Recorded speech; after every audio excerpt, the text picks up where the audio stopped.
I do get the honor of speaking to all of you as well, which is pretty moving after getting an honorary doctorate as well. And I feel like I'm speaking to the whole school to a certain extent, to the trustees, to the faculty, to friends and family, but really ultimately I'm speaking to those of you graduating seniors, even though from my experience I know that you might not remember any of this.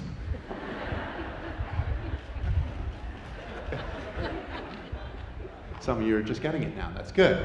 All right.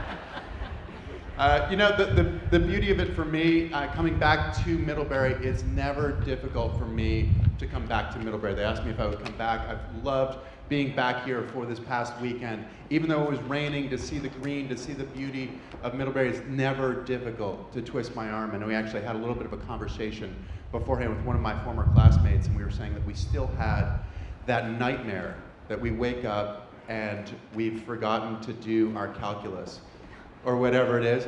The beauty now is you can roll over and go back to sleep.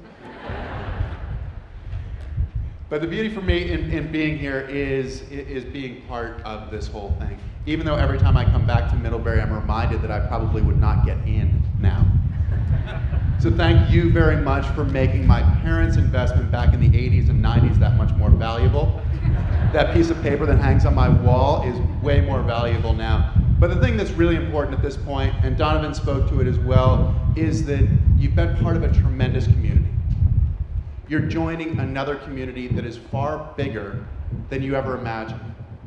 Some of my greatest friends in the world are people who went to Middlebury, but were not here when I was here. We never shared a moment here, but we share something else. And I don't know what that's from. Obviously, the admissions office does a tremendous job, but I think part of it is maybe those winds coming off of the Adirondacks in November when there's not a leaf on a tree and it's gray and it's cold and it just seems to blow right through you, or those runs on the golf course or the covered bridge, or, I don't know, do you still do this? Is Ben & Jerry's at every lunch and dinner? Yeah?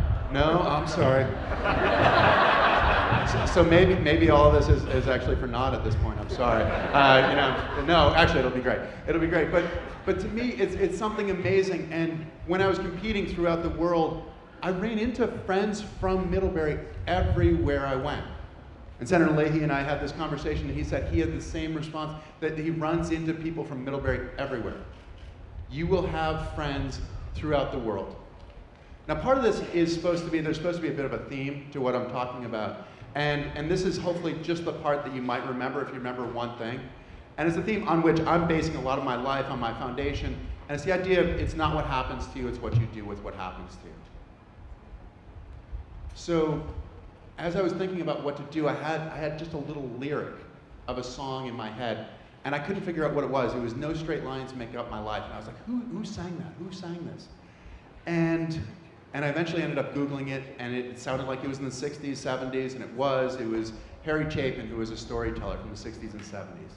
He said, no straight lines make up my life. All my roads have bends. There's no clear-cut beginning. And so far, no dead ends. And that to me is such an important part, because no matter who we are, no matter how well educated we are, no matter how successful we are, no matter how well we insulate ourselves, something will happen to us that cuts us to the bone, that forces us to reconsider who we think we are. I'll tell you just a brief story. A couple of years ago, I spent a bunch of time in Tibet, and I came home, and when I came home, I had to drive 16 hours to get to China, and then fly halfway across the world to get back home. And I went to go get my mail when I got home. I wanted to go to my mailbox. My mailbox is at the end of my street, so I parked my car, and I started pulling my chair out, and this little girl rode by, probably like 6 years old, on her little pink bike, streamers coming off her handlebars, and she said, what happened to your legs? And I've just flown halfway across the world, not really interested in having a conversation with a 6-year-old. Nothing against 6-year-olds if there are any of them out there, but I just really didn't want to have a conversation with a 6-year-old at this point. But the thing is, from the time we're little, we're taught not to stare at somebody who looks different.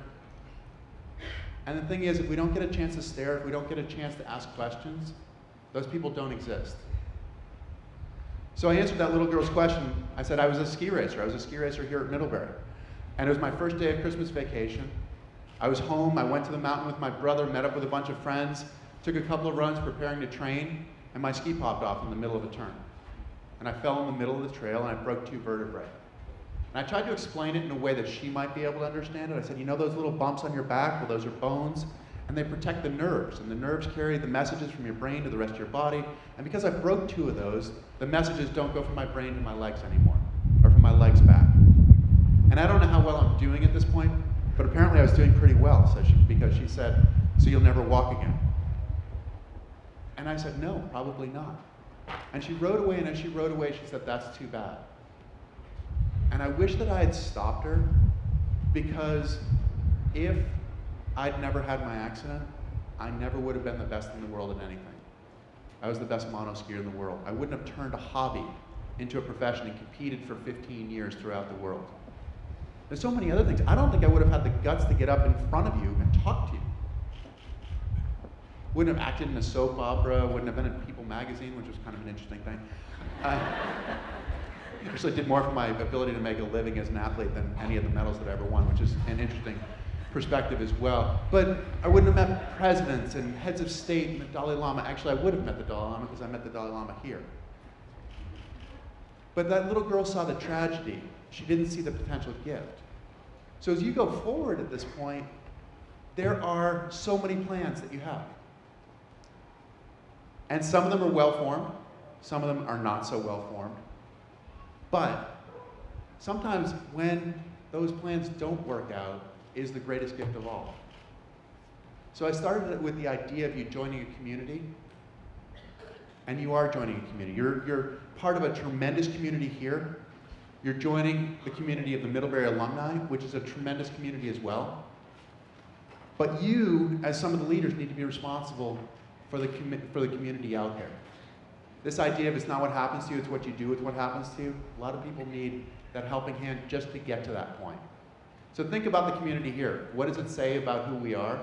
Or what does it say about the community? That everybody's intelligent? Everybody's pretty good looking? Everybody's relatively well off?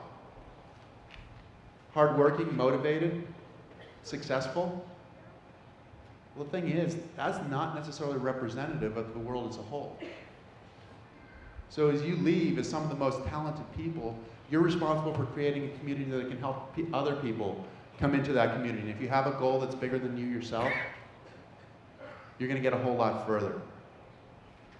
Frankl said at one point, who was a Holocaust survivor, psychologist, he said that success, like happiness, can't be pursued. It has to ensue as the unintended byproduct of one's personal dedication to a cause greater than oneself. The idea here is certainly success and happiness. And the way you're going to do that is by building a community that's greater than you. So, congratulations, thank you, and good luck.